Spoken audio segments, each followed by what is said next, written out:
and thank you to Laurent for setting up this wonderful event. I'm half American and half Spanish, mais je parle français aussi. Après, on peut parler en français si vous voulez, mais on m'a dit qu'il y a des gens qui ne parlent pas français, c'est pour ça que je parle en anglais. Et I came from the United States to Europe for the quality of life, but I am definitely a Californian at heart. And in California, they say, for a startup, you have to be disruptive, global, and scalable. So those three things, I want you to remember when you see TalentSwarm. I'm going to show you a 45-second video, and then we're going to get into the details.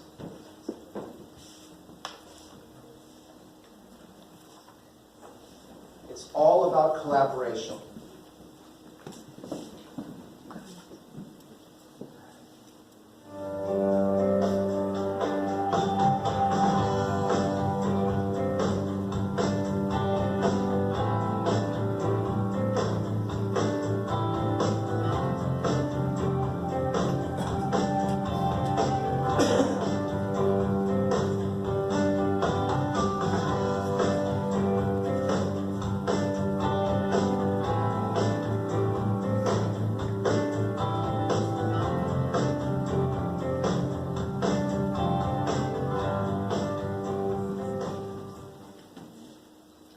Okay, so what is TalentSwarm? TalentSwarm is a collaborative work environment that saves all of the project data in engineering, construction, aviation, and defense for the entire life cycle of the project. Okay, that's a mouthful. But what it means is that all of the video and augmented reality, virtual reality is going to overwhelm the IT departments of companies that are now thinking about doing these things. We're thinking, where is all that information going to be stored? It's going to be stored in the cloud in a secure way using open international engineering and construction standards. How many of you know BIM? Okay? Well, BIM is for construction, but we're talking about doing the whole enchilada. BIM not only for construction, but for engineering and aviation, because after all, an airplane, a refinery, or a building is a collection of parts. And we need to know that part from the moment it's born, designed, constructed, facilities management, maintenance, discarded, recycled. That entire cycle is what we're talking about. So where are we right now? Right now, I manage an engineering company in Spain, and what we are looking for are mostly industrial, large companies that are willing to take a leap of faith for this disruptive platform. What we would do is import, not repurpose, but import directly from Katia, from Intergraph, from Aviva, their 3D models, and create a collaborative environment for their engineers to work. Right now, we're 10 people in different areas, as well as the 220 engineers that we have as part of our engineering company. But this is an entrepreneuring project that we want to spin off as an independent company later. My idea is to take this public. It's not to sell out to the first engineering company that will want to buy it out. So, although right now we're really looking for industrial companies to accompany us in the first steps of really making a proof of concept of this disruptive, global, scalable platform. And I think I'm going to stop now so I can answer questions, because you just got a whole bunch of information, and I think it's better to get questions. Yes? So you're saying that you're not looking for money, but you're looking for clients? For partners? What we've been told by VCs in Silicon Valley is that right now it is better to get industrial clients than to get money.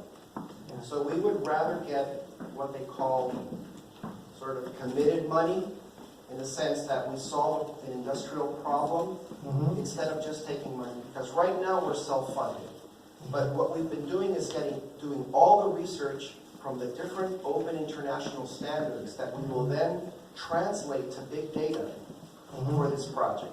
So You need the first client to have a proof of concept of the platform. right.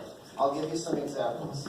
EDF, Bechtel, gas companies, oil and gas companies, railway companies.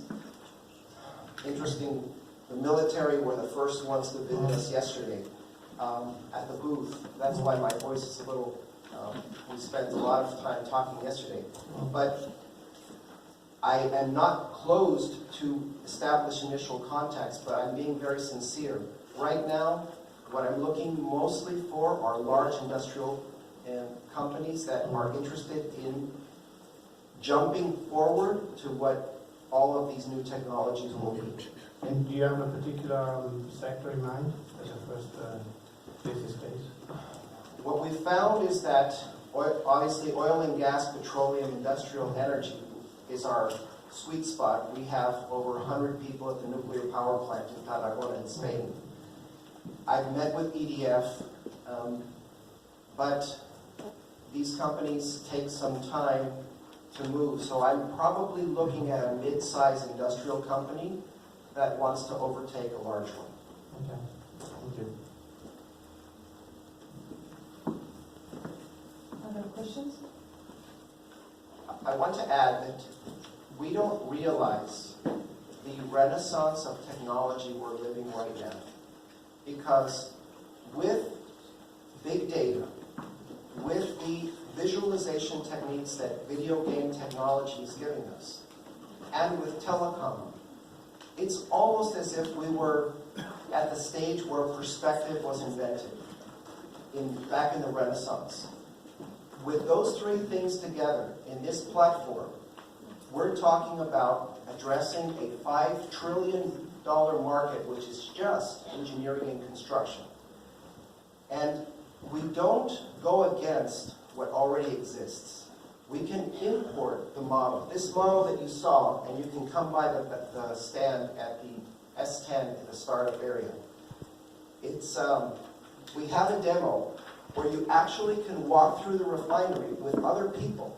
So all I'm saying is that this is a wonderful age that we live, and that if we look back in 20 years, this is when it all started. Because those three things make anything possible. Any more questions? Because she's going to pull me off. One more. Time's off. And what would you say is your main differentiating assets compared to other startups that are doing platforms for collaboration on site and training? It's a very good question. And it's a leap of faith. We're about using open international standards and not proprietary ones. This is a leap of faith. But we think it will end up making us larger, and it will, if the pie is bigger, we all eat more pie. By becoming proprietary, we limit, and we're back in the VHS versus beta. And we really should have grown up by now as a humanity to know that collaboration works better. I'm going to be here at 12, and glad to answer all the questions. At the booth, we actually have the demo where you can walk around the refinery. So we would be very, very happy to entertain you there. And now I'm going to a conference, so I'll be back at 12. Okay, thank you. Thank you. And you can give your mic to 3D Sound Lab.